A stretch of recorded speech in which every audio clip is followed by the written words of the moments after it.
got in from checking on my properties, had some sort of a power surge on a property that's an industrial building. And sometimes that'll happen. If you have three-phase, they'll blow out one phase electricity, and doesn't know. Sometimes it goes unnoticed by the city, and that sort of thing happens. But the tenants notice it. They'll have certain equipment won't come on if it requires three-phase electricity. Anyways, I was out at the lake. Hey, son, if you send me the video of the lake, I'll show everybody why don't you do an airdrop on that? But I was out, I have a lake house I bought a while back, and got a really, really great deal on it. I mean, like probably 25 cents on the dollar. And I finally got around to redoing the redwood. I redid the deck, redwood deck. I call it my 1970s. I call it my 1970s lake house. And what's funny is properties like this, people have a hard time, believing that you can find properties 40% under market. This one I got 80% under market, and it's one I've just kept. I've just kept it for a long time, and I will continue. But it was so kind of charming by itself, just the way it was. You sending it to me, son? Yeah, here we go. And we are on the. Hey, Dennis, good to see you, buddy. Shane, Shane, nice to see you. Hey, so look, if anybody wants to call in, you can call in. Also, I got a. Is your phone set up? I thought you set it up. I set it up on there, but I didn't have your phone. Let's go ahead and set it up. Well, we can talk live here shortly. But until then, webinar this Thursday. If anybody's got any interest in real estate or mentoring, I've got some of the best and brightest people. In fact, several of them are in here too. Which, hey, when I get the phone up here, if either one of you guys want to call in, please do. I won't be long before Russ or somebody else will be in here, I'm sure too. Excuse me. Actually, what is this? Thank you for calling Call-In Studios host and call screener line. Please enter your show or meeting number and press pound. Yeah, so right now, a lot of people are getting more optimistic. Enter your 6-digit PIN number. The new management of the country, right? And I'm one of them. Welcome, host. You have not started a show session in Call-In Studio and cannot yet receive calls on Flip Anything USA. Ask Tom. You can't. Please visit the Call-In Studio website and begin your session. Music will play until your session begins. Or you may. Welcome, host. You are now in the host room and can manage your callers from the Call-In Studio web interface. Sorry, I haven't had time. In fact, I just put a little golf cart on my property just because I've been having to shuffle around so much. I was getting tired of walking back and forth with all the projects that are going on. But on commercial property and the industrial property, it's just gotten kind of crazy on the pricing. People paid too much. A lot of times you want to worry about a property that you'll see. They're getting $300 to $500 a foot. It can be, especially if it's industrial. That really doesn't make any sense. But on stuff like just regular retail, and what you'll find is the retail customers, or retail, I should say, tenants. Many, like 1 out of 10 or something like that, go out of business. So a lot of times they're only in there for a couple of years before they go belly up. So I always tend to look for retail that is expanding, like a business that's expanded, that's looking for more space. That's really the best way for your tenancy is grab somebody that's already proven, that's growing. In fact, you know what? Who is it? Tyler Cauble. Let's see. Okay, Tyler Cauble actually is somebody who I kind of found here recently. He talks about commercial real estate. I think he's less of an investor, but more of a real estate agent or an ex-real estate agent. I'm not even for sure on that. But he seems to be like more interviewing people that have property. So I don't know, but maybe we could look at something of his. Anybody want to look at anything in particular? You got anything on your mind right now? We can jump anywhere here on the map and check things out. Here's something, transitioning from residential to commercial. That's actually something I do a lot of with my students. That's always the goal, ultimately, to go from residential to commercial. And commercial is kind of broad. Commercial can mean, strip centers, offices, industrial buildings. There's just so much less maintenance with a commercial industrial office building. Office a little more, but commercial industrial particularly very, very little. So maybe we'll watch this. Maybe we'll watch Tyler Cauble, and I'll throw in my 2 cents. For most people, getting So let's go ahead and we'll watch this together. And what else? Let me speed them up just a little bit. I like to run through it a little faster. And like I say, I haven't watched this. This is spur of the moment, but we'll see what happens here. into real estate, residential is a natural path to take. After all, it's what we're familiar with. Most of us grew up in a single-family home or an apartment building. But in reality, it's not the greatest investment. The cash flow is often lower, the asset's appreciation is based on what your neighbor's place sold for, and it's just not that scalable. Commercial. Yeah, so listen, residential is fantastic for making money. Like you said, it's the one we're most familiar with. It's also the one that we have the most of, right? You look around, 95% of what you see in this picture is going to be residential, and then you're going to have some office and some industrial. But the fact that there is so much residential, it's just numbers, right? There's more opportunities to make money because there is so much more. And the other thing is you've always got people that are dying, divorcing, depressing, getting retired. All these kinds of things jump in that make opportunities with residential. But I agree, and I think where he's going with, about transitioning, because you make your money on it. You make your money on residential real estate because it's an emotional purchase. People are kind of the sky's the limit, right? They'll pay anything to be near their kids, or vice versa, near their parents, and then but at some point, the rewards are minimal. In other words, they don't pencil out. They're not, like I said, they're not really scalable in as much as the rents don't keep up with the market. You get a house for $300,000, maybe you get 6% cap rate, but you get into thing, 500, 600, then, diminishing returns. It starts to go down. The more it goes up in value, the less you make, pro rata to the value with the cap rate. And it's because it's not a business. It's because they're more emotional. They're personal. They're like personal items. Houses are. But that's also can be a fantastic thing because you can make a hell of a lot of money because for that very reason. I have properties that I fully expected to go commercial, and in fact, I'll just show you real quick because this will emphasize what I'm talking about. So look right here. Here's a restaurant, which I used to own, and then I got 4 houses in a row, all of this. And every bit of it, when I bought it, I paid $105,000 for one of these places, $129,000 for that place. But what happened is that the area is an affluent area.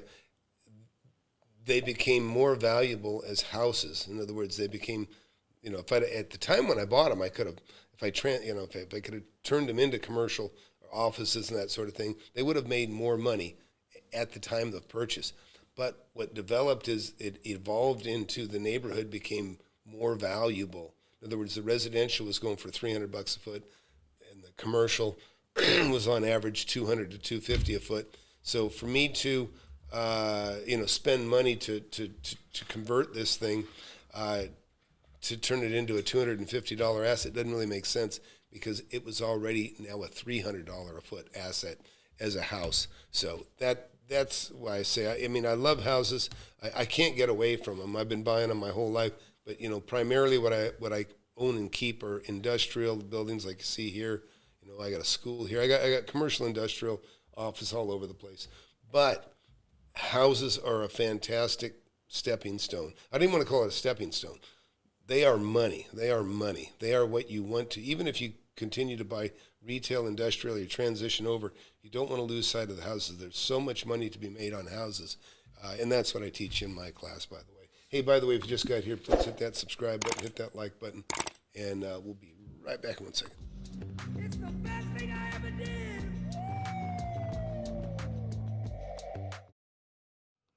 All right, so let's keep listening to Tyler. Real estate solves all of these problems, and that's what I'm here to teach you about today. The following is a snippet from a 60-minute presentation that I gave on transitioning from residential to commercial real estate. If you'd like to access that full video for free, check out the link in the description below. Excited to be diving into this with you all today. We're going to be doing kind of a beginner's guide to transitioning from residential to commercial real estate. I try to jam pack as much information in this as we possibly can. So let's go ahead and get started. So let's talk about the pros and cons of residential. It's most people's first entree into the world of real estate investing. It's got a lower barrier of entry, right? I mean, houses, you can find them for $150,000. There's a much larger prospect pool, which I know a lot of people are far more comfortable with. It's easier to find tenants, or at least seemingly easier to find tenants. However, and I know this may be a little bit contrarian, I would argue that residential real estate actually has a higher vacancy risk. And it's not because it's difficult to find tenants. It's because they're single family homes. And if you lose a tenant, you have 100% vacancy day one. Yeah, and I'll add to that is here's the thing: when you when you have a vacancy in a residential property, the amount of work, the amount of money you have to spend to make it, we call them make-readies, right? Make ready for the next tenant. The chances that you might have to replace carpet are pretty great after 2 years. Fix tile. People drop something, chip something, break something. Sometimes somebody loses their temper, but damages a cupboard, or kids hang on them. So in other words, it's easy to spend $3,000 or $4,000, just fixing up a piece of property that had previously been rented. These people move out. You got to you spend $2,000 to $4,000, say, just touching up paint and making it decent and clean. After somebody's already been in there for 3 years, right? So I just want to add that in there is the loss of money in losing a month's rent while you're fixing it up so it's ready to rent in a month is very significant. And so for that reason, I think it's a higher vacancy risk. Now for the pros and cons of commercial real estate. So it does have a higher barrier of entry. Most properties, $1 million, $1.5 million, $2 million to start. I'll show you today that that's not always the case. I've got a case study on a property that we'll talk about that I bought for $430,000, and that was here in Nashville. So it is possible to do commercial real estate the same size as some of the houses you all are buying. Most of the properties that I have, I'm sitting in a 28,000 square foot office building that I bought back in 2019. It's 100% occupied, have longer term leases, 3 to 5 years. Sometimes you'll even get 7 or 10 year leases. I love that because we sign the lease, tenant pays their rent every month, and we don't have to worry about it. You actually... Yeah, and another thing that's really nice is when you get, and I have buildings 20,000 square foot and bigger, is when you get a tenant, nothing makes you feel better than the tenant improvements, right? And because I'm a contractor, sometimes I'll make them, I always make my tenants aware that if you need to do anything, let me know and I'll get it done as cheap as it can be done. And the reason I do that is, number one, I can do it. Also, I'd like to be in touch with whoever is working on my building. But the other thing is the more they put in and the nicer they make it for themselves. They spent over $70,000 just for their internet and for key locks and making the place secure. And that makes you feel warm and fuzzy as a landlord because you're going, shit, they spent that much money, they ain't going nowhere. And they've been there for more than 10 years. In fact, they just signed a lease Friday for another 2. So it's good stuff as far as locking them in. Actually have a lower vacancy risk because of the longer term leases and the fact that these are professional businesses. If you screen them correctly, then those tenants are probably going to be there for a long time. I've got some tenants that were in this building for 10 or 15 years before I bought it, and they're all renewing their leases. And then, of course, it is less consistent in economic downturns. Let's break apart each of those because it's not all. Yeah, and so let's talk about that. So, look, I'll show you a building just on the subject of long term. So, look, I've got a tenant. I have a tenant that in this building, they've been there for at least 16 years. This is a 16,000 square foot building. And when it started, they had the bottom floor, and I had an SEO company, right, search engine optimization company. They had the top floor, and both were just blowing out, expanding. And I had to decide who I was going to keep, and it was a very tough decision because one actually had tons of traffic coming in and out because they're somewhat of a school. The other one was SEO was blowing up at the time because of the internet, right? It was just kind of that time where that was going on. And thank God I chose to let the SEO guys go. let the smaller company expand into the top floor. And they both wanted to do the same thing. And within 2 years, the SEO company that I that I pushed out, they were out of business. They'd taken the whole top floor of a 10-story building, and they were out of business very, very quickly. Where these folks here, they've expanded beyond my building now, so now I'm trying to find them a bigger space or something. I try to accommodate them how I can. I actually rent multiple rentals to them, but just one little space like this is, pushing $30,000 a month now. So, anyways, let's get back to Tyler, and here's some more.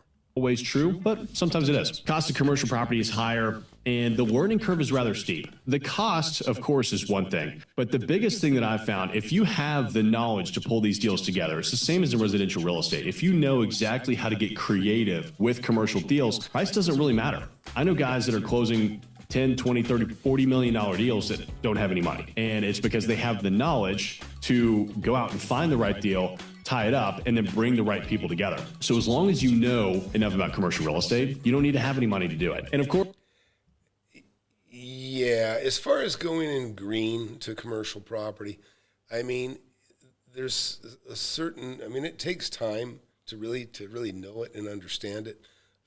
And maybe somebody could put something together just with the numbers, but you really want a vet in the room that knows the stuff. Let's keep watching. Of course, there's this, good old boys club kind of atmosphere around commercial real estate a lot of the time. I think that is, at least today, that is now more of a bad reputation instead of a truth, because I think commercial real estate has really changed over the last 5 years. You've got a much younger group of people that are moving into it. It's becoming more democratized. More people are talking about commercial real estate instead of keeping it close to the vest. So I think commercial real estate's changing. But you can get creative with deal structures as well. And you can also... So, look, on that subject, look, on deal structure. So, look, I just talk about some that I bought. Look, this is a commercial building. It's basically a Montessori school. So look here. This was a 4,400 square foot building, really nice thoroughfare, affluent neighborhood. And then next door to that, I've got another 20,000 square foot flex space. I got a nuclear physicist. I got, a photo guy in there, a couple other people that do different things. And they're stable. They're stable.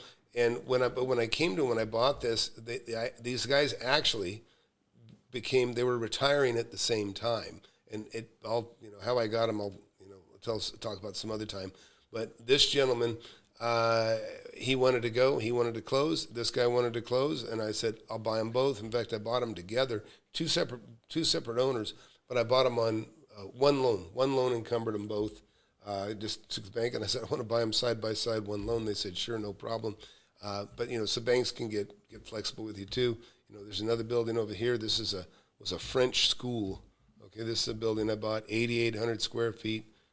Great proximity, and the values on these things can go crazy sometimes because, look at when you're near the freeway.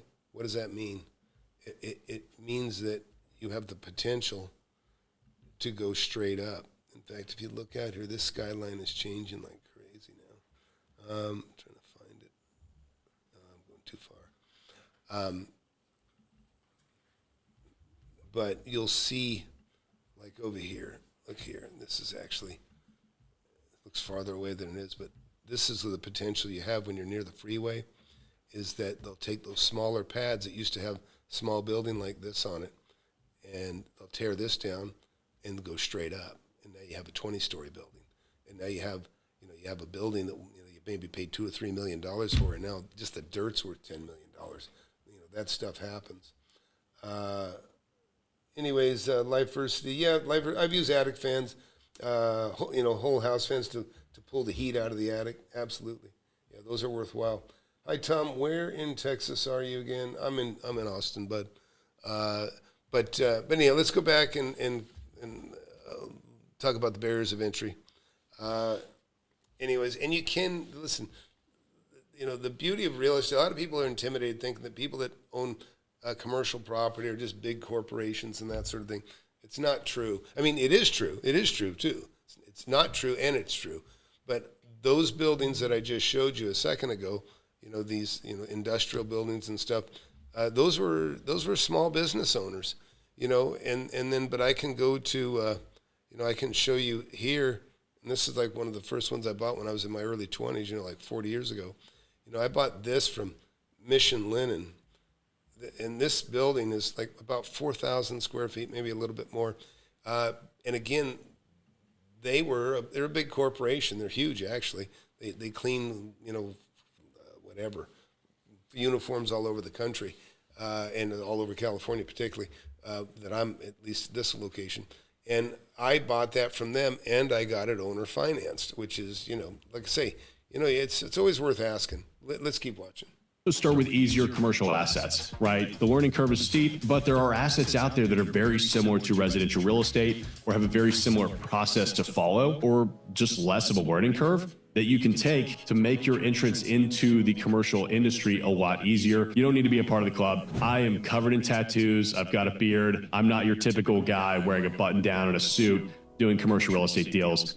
So higher profitability potential. You've got actual professional tenants. With professional tenants, that means that these businesses care about their space. The way they care about the property, they care to make sure that they stay in good standing with you.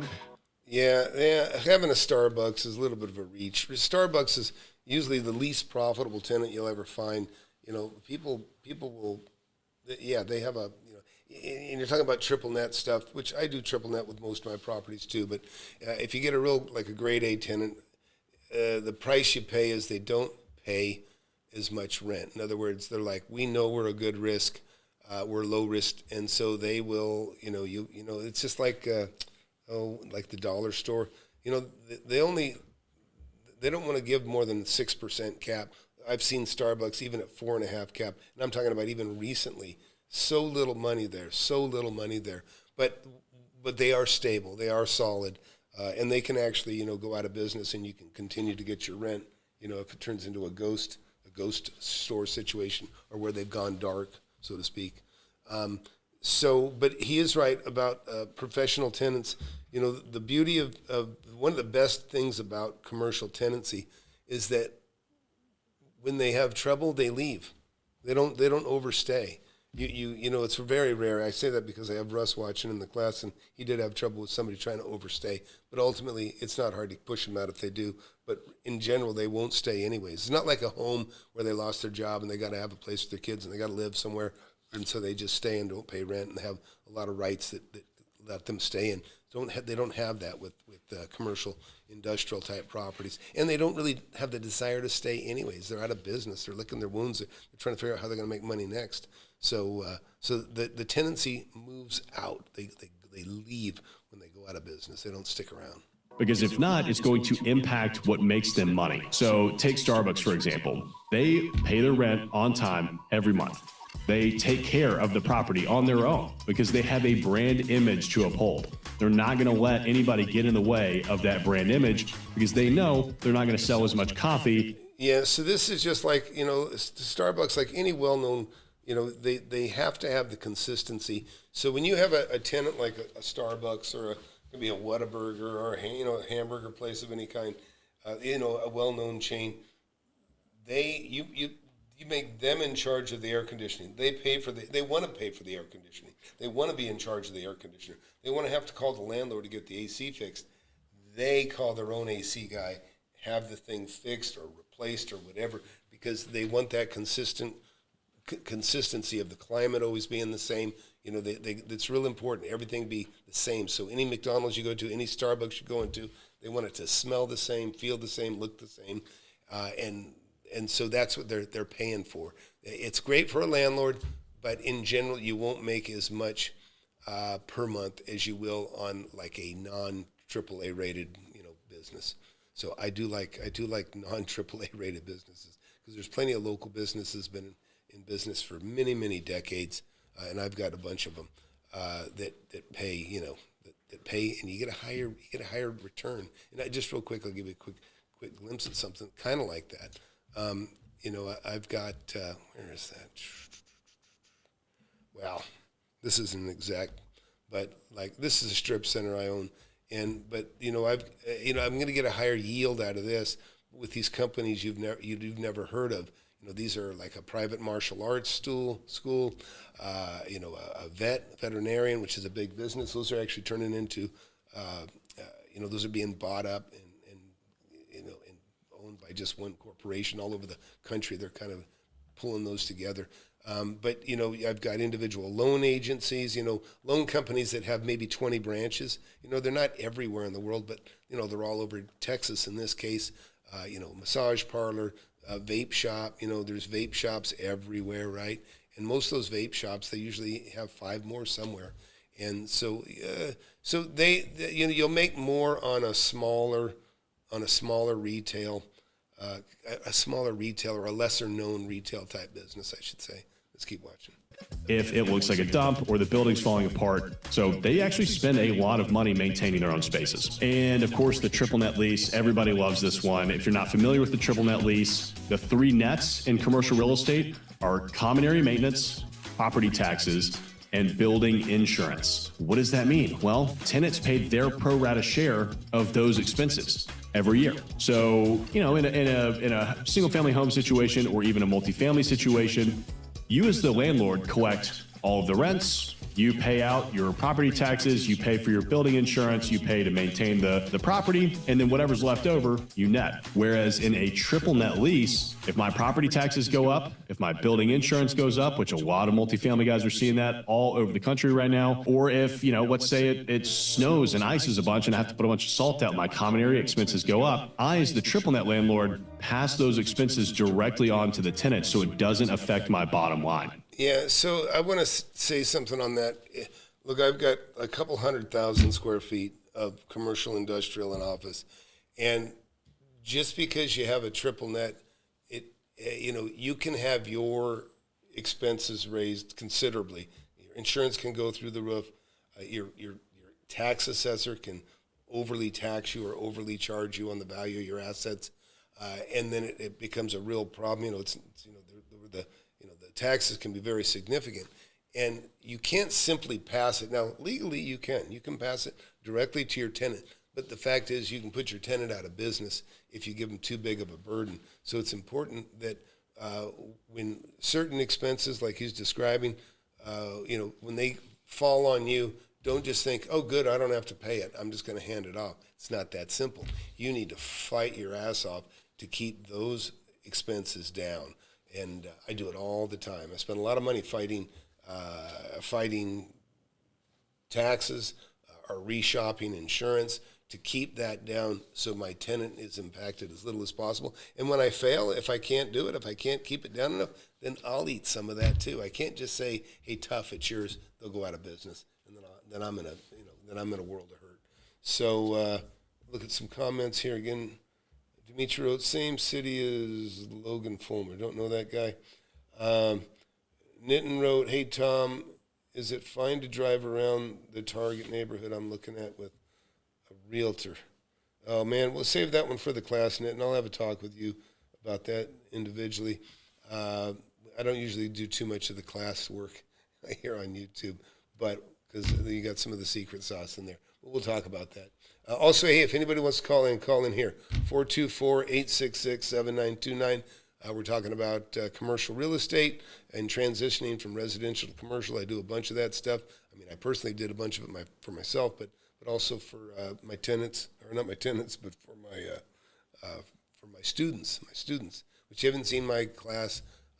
You can go to Flip Anything USA and take a look. If you got an interest in real estate, urge you to go to Flip Anything USA and just look around. Go to the success page, but sign up for a webinar. I got a webinar this Thursday, so yeah, don't miss the webinar. Webinar's this Thursday, 7 p.m. Central Time. Talking to you just like this in a Zoom.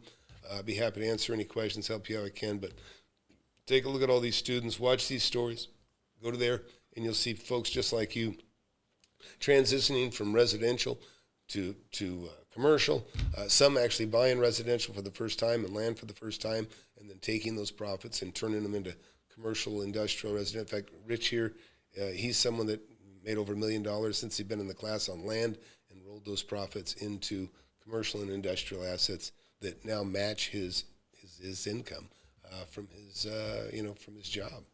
So let's see. Let's get back to Tyler. Makes it a much more stable investment cash flow wise. So this is a property I was telling you about earlier with regards to forced appreciation. This is actually the building that I'm selling here in East Nashville. But when I bought it, we bought it for $435,000 and we went under contract, I think with like 60 or 90 days to close. And in that time period, I went out, found a tenant, signed a lease, and the building, because we had the lease, tenant hadn't moved in, we hadn't touched the building yet. Because we had signed a lease, the building appraised for $650,000. So we got $220,000 in equity day one, just because we inked a piece of paper saying a tenant was going to move in. So the major shifts in going from residential to commercial. So it's interesting because I have a property I'm looking at right now that's 30,000 square feet. And I had already noticed it. I had already seen that there was a price decrease on it. And what it is, this is, and I'm going to talk about commercial here for a second. Commercial real estate, the ideal depth of the building, is like 60 feet. You don't want it deeper than that. 50 is okay. 50 to 60 feet is the depth you want the building, from the front of the building to the back of the building. If you get any deeper than that, it gets weird because the average space for most retailers is about 2,100 square feet, 18 to 2,100 square feet. And if it gets too deep, and you try to do 2,000 feet, and it's 100 feet deep, you're going to be 20 foot wide. It's not going to be practical. It's not going to work. They can't watch the store. Too much shit can go on, theft and all, depending on the kind of business it is. You know what I mean? Too far away. You can't watch people in aisles and that sort of thing. So it's the size can really make a building obsolete. In fact, I'll tell you just a quick tip here. When you're driving down the street and you see a building that has a bingo parlor, that is usually a low rent retail building because the depth is so great, it's not going to rent for as much. So, anyways, because it's just the obsolescence is the design. The building design is terrible. Think, we're going to make so much money on this retail, we'll make it all super big. They make it too deep, and now they created a bingo parlor, and I can show you all kinds of examples of that. But so beware, the depth matters, right? I'd rather have a little shallow, too shallow, than I would have too deep. Are way too deep anyways. Let's keep watching. Biggest things really are running the numbers in underwriting. If you're already buying multifamily assets, you're doing something that is way, way more difficult than commercial real estate. So you're already kind of ahead of the curve there. You just got to get the commercial real estate knowledge. Transaction timelines are entirely different from residential. Due diligence and financing are very different as well. So let's dive into those and pick them apart. This is a screenshot from one page of one of my underwriting spreadsheets. And I know that this looks very overwhelming, but it's actually really easy to follow. All of these, blue sectors here are pretty much where I input data, and then this just spits out everything that I need to know about it. And it helps because when you get into a multi-tenant situation, you get into a scenario where you've got all sorts of different numbers. Like I've got investors I've got to pay. I've got cash-on-cash returns that I need to calculate after a refinance. Yeah, fortunately, I don't have any investors to pay. I don't have any partners, and this is my worksheet. Usually looks kind of like that. When you've been doing it long enough, you don't think twice about it. You just write it down. But it is. This is organized, and this is good. This is what you have to do. If you're looking for other investors to invest with you, you have to make it very easy to understand, and you got to look terribly organized for anybody that's going to invest with you, right? But if you're like me and you're just using your own money, this is what it looks like. Ben Mala, look, he's very much the same. Anyways. Things like that you can't really do that math in your head. You could do that very easily on a single family home. Can't really do that in commercial real estate. So while there is a bit of a learning curve here, it's relatively easy to figure out once you realize I just need to plug in specific numbers here and move the spreadsheet around a little bit and figure it out. Typically takes you around 14 to 30 days to negotiate a purchase and sale agreement. It doesn't take me that long, I can tell you right now. One of the things you'll learn from me in my class, I say it all the time to my students, and some could type it in. They already know. Time kills deals. Time kills deals. And so maybe renegotiating, right? In other words, I like to get things tied up, signed as fast as possible, like in a week or within a couple days. Usually within a couple days of it being listed, if I can. Because you got to strike when it's hot. If I buy under market. If you're just doing a typical, you're trying to get 6% return or a 7% cap rate, you can take 30 to 90 days. In fact, the people write letters of intent. I hate letters of intent. They call it an LOI. This is what we plan on doing. This is what we're going to do. And they'll write an LOI. And I'd say an LOI isn't worth the paper it's written on because it's a letter of intent. It's not a contract. I like a contract. I want something I'm going to sign. That way it's done. In other words, it's tied up. So anyways, I'm getting off subject, but that's what I would teach in the class, by the way. I know that's very different from residential. Sometimes you can have a contract in less than 24 hours. That's typically... Yeah, I buy houses with the same time, and I bought places, 3 days, 7 days, houses and buildings. Listen, if you find something you want to buy, you want to close it quickly. I mean, if you hold the standards and fundamentals that me and my students hold, you're going to close it immediately. You want it signed as quick as possible because it feels like Christmas. You're buying it. I mean, it's going to be such a good deal that if anybody else comes along, they're going to do the same thing. So you have to shut it down and get it and make it yours as quick as possible. But he's not wrong, for typical investors, yeah. Not the case in commercial real estate because everybody has their own attorney. There's no such thing as TAR forms or, Association of Realtors forms. When it comes to commercial real estate, you can use them, but nobody does. And then closing is about 30 to 60 days. So your typical time from starting to go find a deal to actually closing on one typically ranges from about 134 to 300 days, depending. This is the due diligence checklist. Yeah, a lot of times it's the guys that tie up buildings for 6 months to do a 6-month escrow. Is where I'll come in, and then I'll have the ability to sometimes take it away from guys that are taking too long, to be quite honest.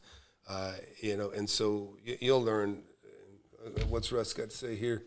I use has to feel like Christmas all the time. Yeah, Russ is in the class. He's already made a couple $1 million, and he's got his first industrial and commercial type buildings now too. He's doing a fantastic job. Really done really well, Russ. But that's it. It's got to feel like Christmas, and if it doesn't, then you're paying full retail, and that's not right. It's not what you want to do. So he's got a due diligence checklist. Let's listen to this. That we use as we're going through this process. If you want to download this, you can get it for free, tylercauble.com/resources. But this shows you the amount of items that go into due diligence on the commercial side. Don't let it overwhelm you. I know that it's a lot, but when you have everything written down and you know what to be looking for, it becomes very formulaic. So let's talk about some of the easiest commercial real estate assets to get started in. I love outdoor self-storage units. I actually hate outdoor storage. Not the indoor, climate controlled, outdoor, very simple, very straightforward. It's similar to multifamily. A lot of people love to say, it's like multifamily, but I don't have to fix the toilets. Yeah, that's actually pretty true. They might have lighting in them. They usually don't. It's basically an aluminum shell. Yeah, and I can appreciate his appreciation for how little there is to do. The problem is that I find the self-storage, they don't pencil near as well as an industrial building of the same footprint. In fact, I've got some really cool tips and tricks about how we revitalize something like this to be something different, repurpose it. Give or take. Demand has been steadily increasing over the last 5-10 years. So here's one of the reasons I don't like apartments, and I've owned apartments, I've made millions of dollars on apartments, is collecting rent from so many different individuals for a relatively small amount of space. And this is the same thing. Imagine getting $150 or $90 a door here. So you got 1, 2, 3, 4, 5, 6, 7, 8, 9, 10, 11, 12, 24. You have 30 tenants just in this one shot. Where if this was an industrial building of the same print, you might have 1, maybe 2, and they're paying a lot more. They're paying a lot more, and you don't have to get it from that many people. I don't like it. I've never liked it. When I buy something like this, it's to convert to something else.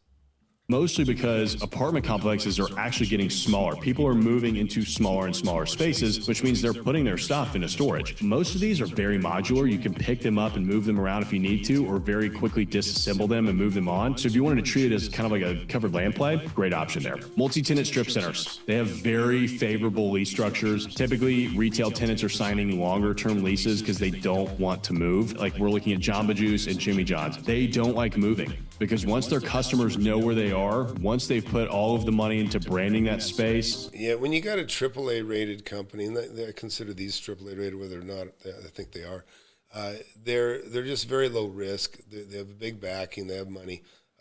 And you know, but even if one of these ever goes ghosted, I don't like ghosted buildings. And we actually have some really cool stuff going on with some of our students right now, turning ghosted or dark tenancy into gold. You know, where they still have to pay on it for 10 years, but nobody's in there.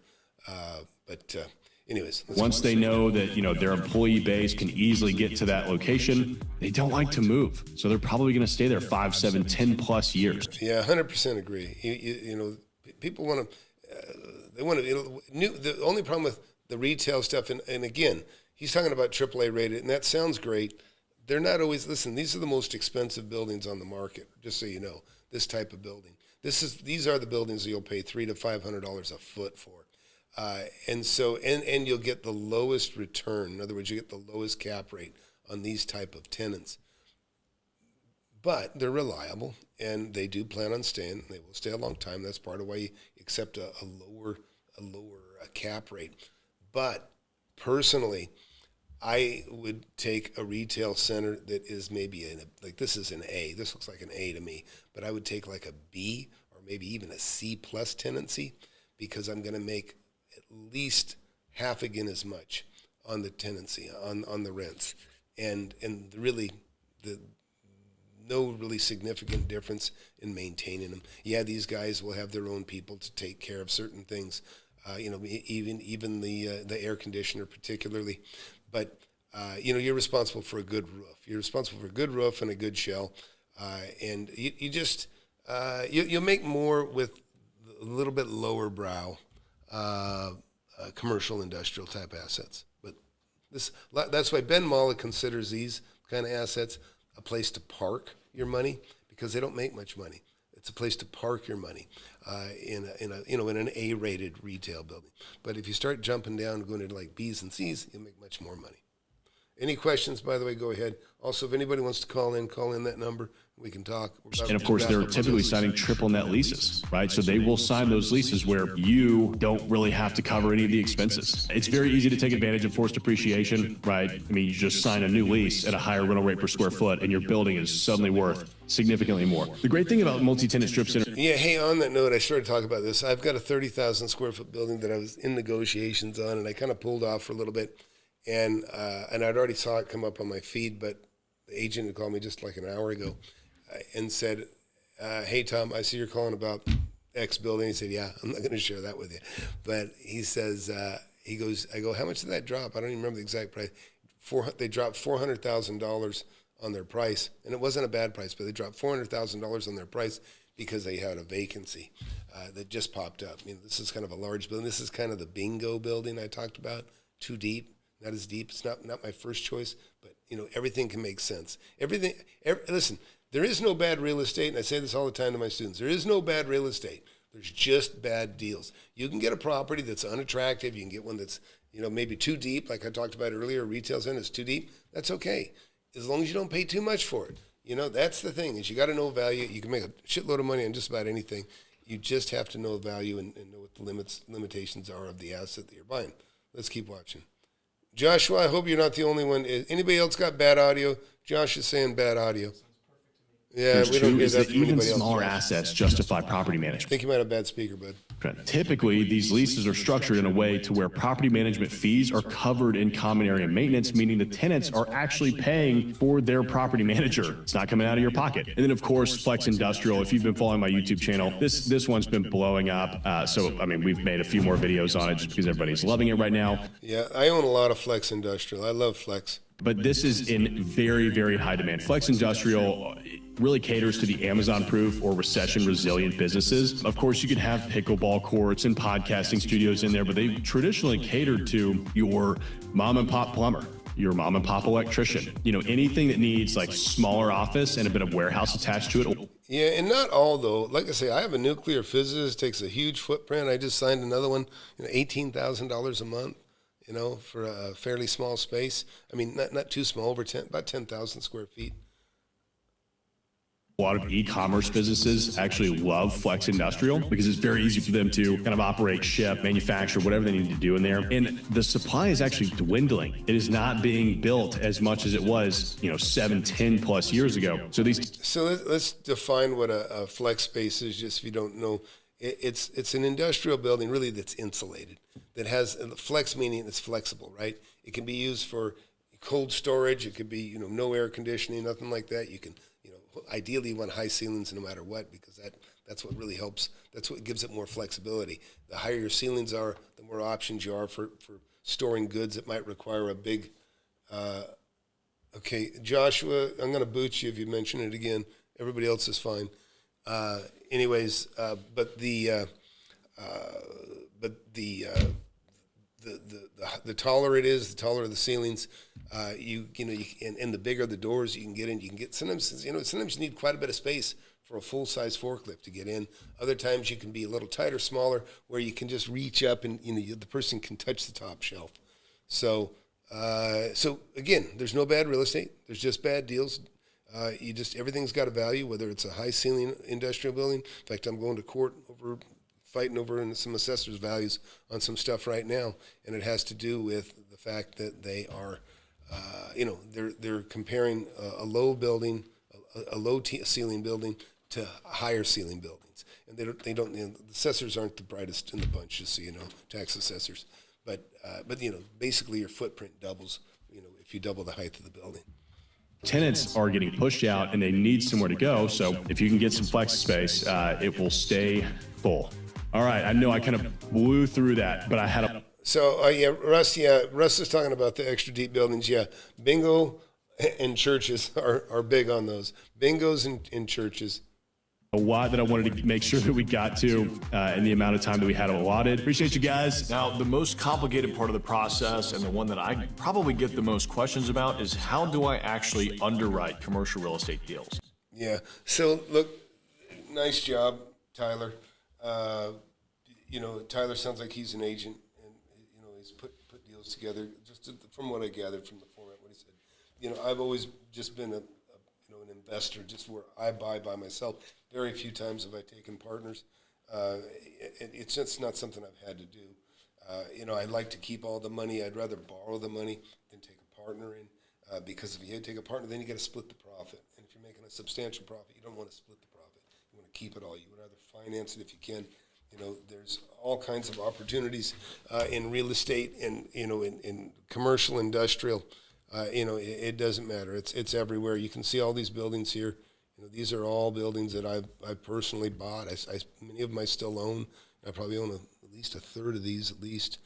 I've got industrial buildings. And talk about some of the things that are out there.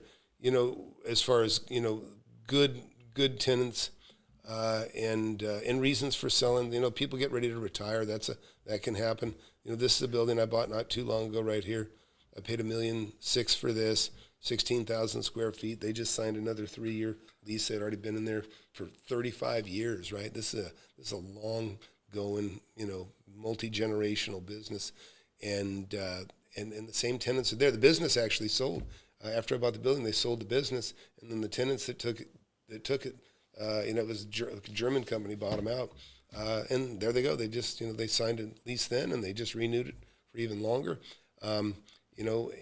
But I do love industrial. I mean, that's probably, a lot of people aren't comfortable. I remember I was talking to Ben Malla about it. He doesn't own any industrial at all. It's because he doesn't know it. He's not comfortable with it.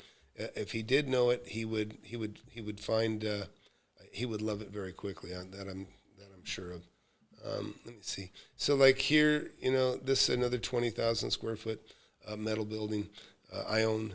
This one actually has some insulation, but again, it's got low ceilings. And I talked about low ceilings being a detriment. This one has that problem. but it still has value. It's still, in fact, it's filled with pool tables, right? It's got a subterranean access. In other words, I watched them do it before I owned the building. They cut this notch out of the ground so that they could back a truck up, because loading docks are very, very important. The problem with this loading dock is you can't get a forklift outside the building, right? Forklift is inside the building. You can't get it out because it doesn't have a ramp to get through. And you'll see the opposite of this. You'll see they'll pour a ramp up to the top. Like if this dude wasn't there, if this was 42 inches off the ground, they'll actually pour a ramp. That's just so that they can get a forklift out. Now in this building here, you can actually squeeze a forklift out of these two doors. If the forklift is small enough, you can squeeze it out here. And the reason that's important is not every truck can be loaded from the rear. Sometimes you have a big flatbed truck you got to pull out, and you want to lift that stuff from the side, take it in and out.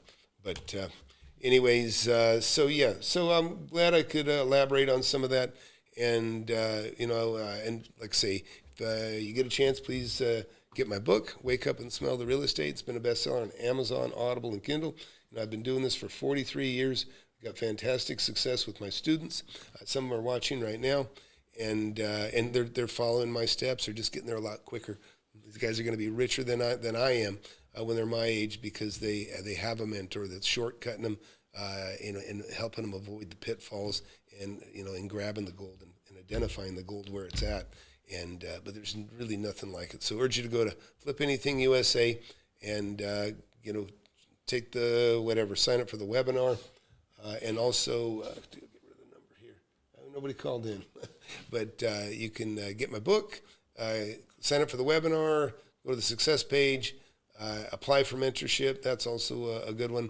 And you know what?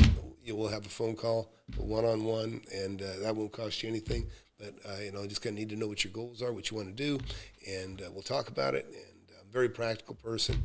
I'm going to ask you how much money you have. What kind of money do you make? I like to know a little bit about your situation so I can help you not get underwater, right? I want you to succeed. And all these guys you see behind here, not all of them, most of them, hundreds of thousands, even multimillionaires now, just since being in the class. I mean, your life can change so quickly with just one deal. One deal will set you on the road to make so much more money, forever. So Joshua, anyways, Josh, sorry you're having a problem with your mic. Nobody else was. We were checking it, and that happens sometimes. One person will say it's bad, but it interrupts the program for everybody else that's watching. So anyways, don't know why you're having that problem. But so anyways, everybody, thanks for watching. And please sign up or subscribe. And if you would, it helps it helps when you comment underneath the videos. If you comment, say something kind or something mean, it don't matter to me. Or say whatever you want to see next. I'd appreciate it. And I'll see you guys. See you guys soon. And listen, time is on a mission to eliminate all of the snake oil and the fake gurus that fake y'all. He'll show you how to build an empire, starting with nothing but a desire. All you really need is a good mentor, not a used car bullshit. With time, you'll learn to crush it. Investing like Warren Buffett.